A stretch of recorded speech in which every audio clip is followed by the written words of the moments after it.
Welcome back to Sense of Science, everybody. Today we are starting a new chapter and a new journey known as chemical kinetics. This is chapter number 4 of class 12 chemistry CBSE board. Okay, so this is one of the chapters with which many people get stuck. They are not able to solve the questions and the concepts are not clear. So what I've planned is in very short videos of 5 to 7 minutes each, I would be covering the whole chapter and create a playlist on chemical kinetics. So you can watch, there are many other videos available there. This video is just an introduction, and as its title says, chemical kinetics, what and why, we will just deal with why and why do we need chemical kinetics and what actually it is. Okay, now before going on to the detailing of what and why of chemical kinetics, you should know that chemical kinetics is associated with a chemical reaction. What is a chemical reaction? Chemical reaction is called making and breaking of bonds. Whenever we make some bond or we break some bond, it is called as a chemical reaction. Alright. Now this is the definition of class 10. You should know that by now. And a general reaction we represent like what I have given here. I'll write it in a bigger way. This reactant gets transformed into product. This is a general equation of a chemical reaction. Now there are three major branches of physical chemistry which actually describe this general equation of a reaction, and these are two you have studied in class 11, thermodynamics, equilibrium, and the third one you will be studying now is chemical kinetics. Now what is thermodynamics actually tells us about reaction? Thermodynamics, you will see my cursor while I am pointing to the concepts. Okay, the bullet cursor, I'll show you how it looks. Just a second. Okay, just tell me if it is okay, it is visible. Yeah. So thermodynamics actually tells us about the feasibility of a reaction. What do you mean by feasibility? Feasibility means, is the reaction possible or not? All reactions are not possible. Whether the reaction is possible or not is told to us by thermodynamics. Okay, you have already learned an equation in class 11 on thermodynamics that delta G, which is the Gibbs free energy, is equal to delta H minus T delta S. Delta H is the enthalpy of a reaction and delta S is the entropy or disorder of a reaction, where T is the temperature in Kelvin. Okay. Now describing to this equation, if delta G of a reaction, that is the Gibbs free energy, comes out to be positive, the reaction is non-spontaneous. It won't happen. Whereas if the delta G is negative, that means the reaction is spontaneous. What is spontaneous? Spontaneous means it will happen on its own. Okay, that is the meaning of spontaneous. Whenever we mean spontaneous, it means happen on its own without any external agent. It will happen.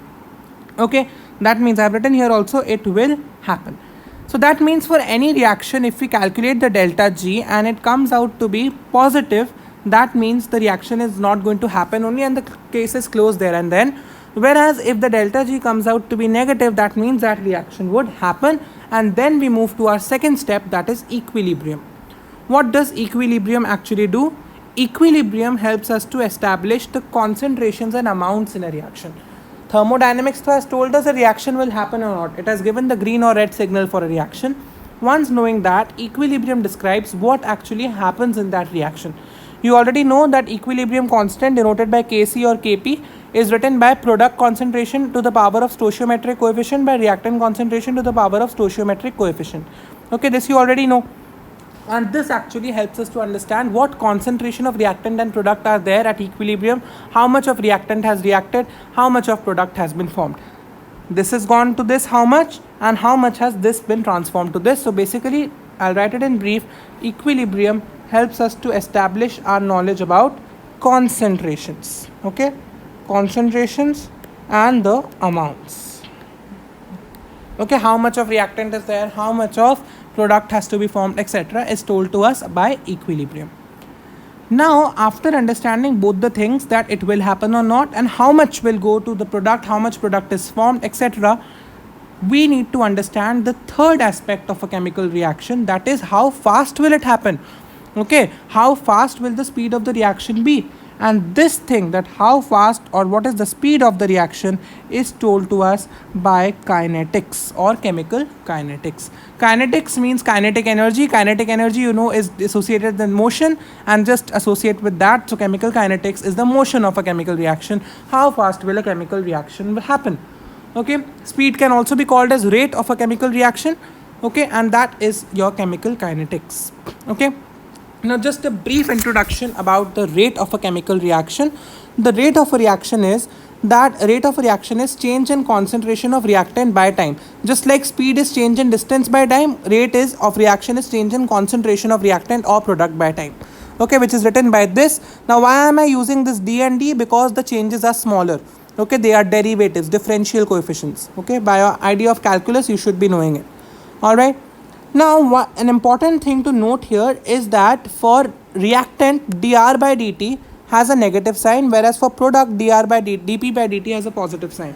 This is because you already know that the reactants decrease in a reaction. These decrease in a reaction and these increase in a reaction.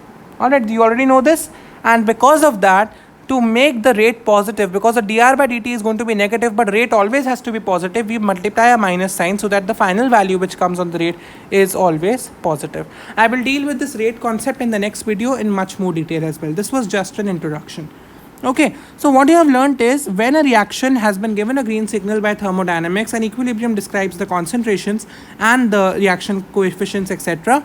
Kinetics tells us how fast the reaction would actually happen, how fast would we reach our destination, how fast would the products be formed from the reactant. Okay, that is about your introduction to the chapter of chemical kinetics. We have many more videos in the channel coming and many more already there under the playlist of chemical kinetics. Many interesting questions would be solved and the journey would be taken up very well. So please do stay subscribed and press the bell icon as well. Do comment if you have found this video useful or if you want any other video of any other topic. Okay, take care. Thank you. Bye bye. Okay.